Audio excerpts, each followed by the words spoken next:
What is your research question? Are you using a case study in your thesis or dissertation? And if so, why? Why did you pick that style in that particular case? And can you justify this choice to others?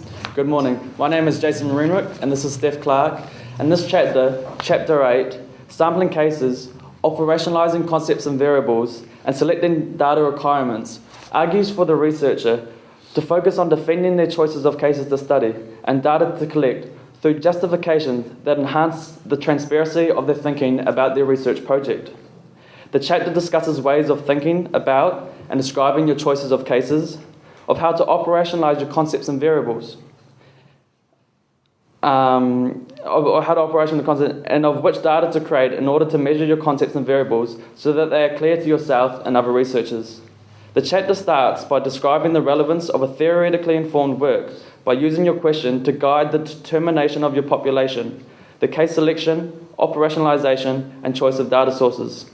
The importance of having a clear, coherent question is important for the researcher and supervisor alike. A question that is clear allows for the identification of a population, what subset of that population to study, evaluate existing data sets, and to help figure out which data to gather and produce. The importance and need for this is highlighted in the example given in the book, looking at Mary Capoli and Kimberly Douglas in their work Nation Building and Women, the effect of intervention of women's agency. Through recognising the interdependence of question, population, case study, and data selection, Douglas and Capoli were able to clarify the question proposed, which resulted in them in being able to design a research project that would eventually answer the research question. Defining your population is important in the research process. The population is defined as every case to which your research question applies. The sample is the cases which you choose to represent this greater population. Reagan explores the idea that cases can be objects, cases can be found, they are conventions, and they are also made. A researcher's own understanding of what a case is will influence their selection of cases in the entirety of their project.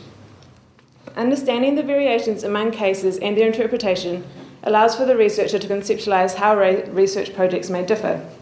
The idea of operationalization is used to guide our assessment of the concepts we are interested in understanding by using variables that a social scientist can observe and measure. However, we are not the super researcher mentioned in the chapter who has no personal constraints and who can get all the data all the time from all the sources. We must consider the real world in which we live and the constraints that this brings with it. These constraints include what data you can gather and the sources of the data you can obtain. Think about the ways in which other people have gathered data and whether or not you need to modify it for your own case. Focusing back on the question guiding your research, it is valuable to break down your research question into concepts. Within your question, you will find that some concepts are much more contested than others. Start with those that are generally accepted, define them, and explain them. Move on to those that are contested and think about their history. Why are they contested? Who contests them? You need to map out these concepts in relation to one another in order to gain a better understanding of your question. In order to relieve some of the contestation surrounding the research question and its components, a feminist research ethic uses theoretically and empirically informed means. Operationalization is the step in which we decide which data is best suited for our research question. For feminists, the step is often very difficult, as when studying at the margin, one is prone to studying contested issues such as gender inequality, family, and power. Not only are these issues contested, but the statistics and information available on them are often in short supply.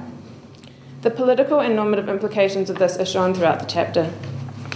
As was stated earlier, one must be aware of the limitations involved in what cases we study and how we choose which data to collect and which sources to draw on to generate that data. Personal or economic resources, not understanding a certain language, or perhaps an unstable government are all possible logistical limitations in a research project which result in a narrowing of your cases. It is just important to remember to explain why you made these choices. When selecting the sample of cases from the population, you must be one thing, and that is clear. You should be able to explain why and how you have made the choice you have. It is also important to look at the cost and limitation of making such choices. Are you leaving out a case that would add a new dynamic to your study? Are you avoiding a case that is complicated? You need to relate these limitations and the answers to all these questions back to your research question. There are two types of case studies, single and multiple. Single case studies often pick you, and that you see a phenomena or event that you want to explore further. Such issues could be a particular natural disaster, such as the tsunami in Samoa, or certain particular a particular election campaign, such as the first election of the super city in Auckland. A personal example is the effect of neoliberal policies throughout South America, and specifically in Argentina, as I was a personal witness to its direct consequences, and has subsequently inspired me to undertake a possible research project into how people have resisted neoliberal policies. It is important to give an account to why this has been selected. If not specifically, it should certainly be alluded to. When selecting cases to be used in a multiple case study, variability is required. Selecting cases based on the variable that you intend to study can weaken your findings and compromise your research. As True and Ackley state, if you find yourself with cases that only confirm your hypothesis, you are not actually testing it.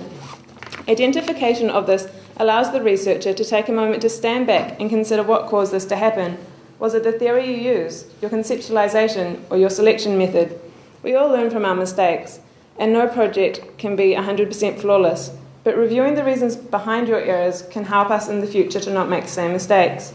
To prevent this from happening, the book states that one may consider testing several contending theoretical hypotheses in a comparative research design over a range of cases.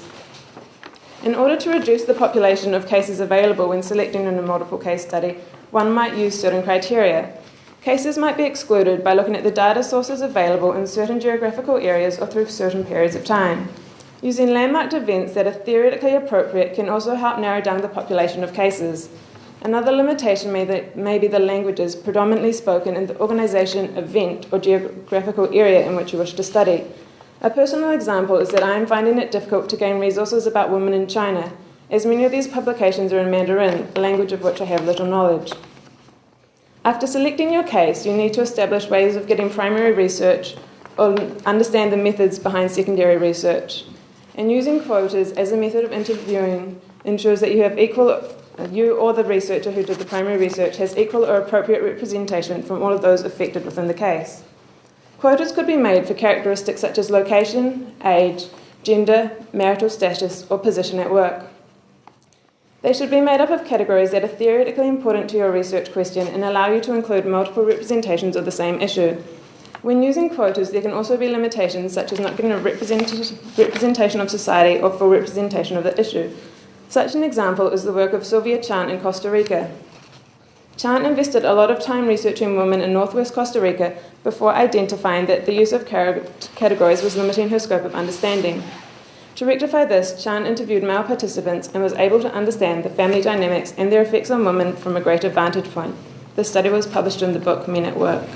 Selecting sources is another crucial process in research design, and a range of techniques will be used, one of which is snowballing. Snowballing is a method of gaining sources which can be useful to feminists.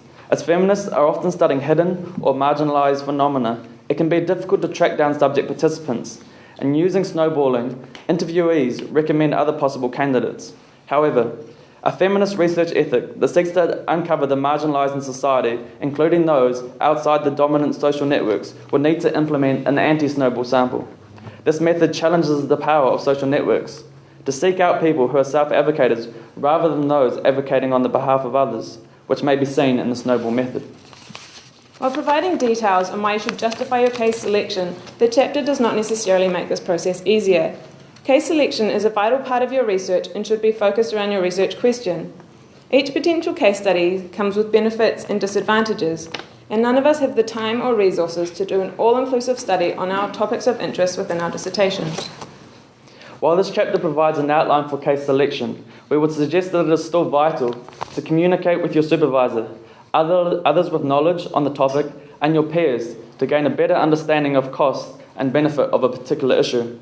As was highlighted in Chapter 6, use the professional and personal networks you have around you. Thank you.